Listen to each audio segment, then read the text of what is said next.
Coalition of civil society groups is now advising the federal government to roll out a detailed social protection program that will genuinely capture the poor and the vulnerable. And this topped the resolutions at the end of a meeting of 17 civil society groups on petrol subsidy removal and palliatives in Abuja.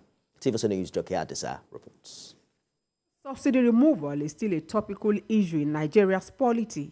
On Wednesday, organized labor joined by the civil society community registered its displeasure with government's handling of the aftermath of fuel subsidy removal with a nationwide protest.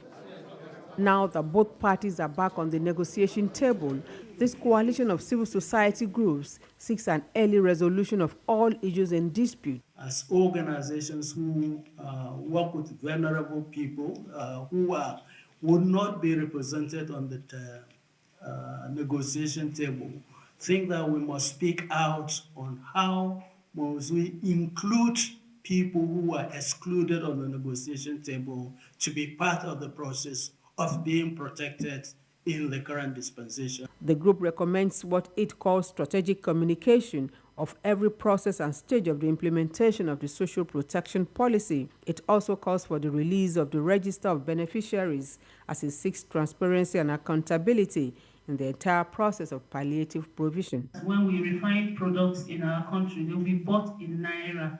We won't have to deal with the exchange rate.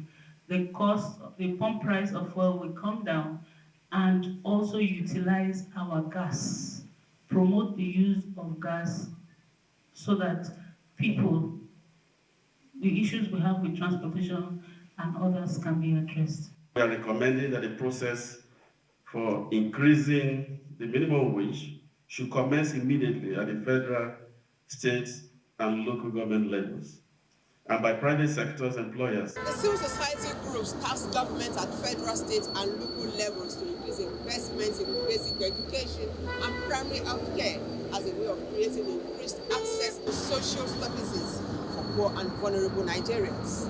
TVC News, Abuja.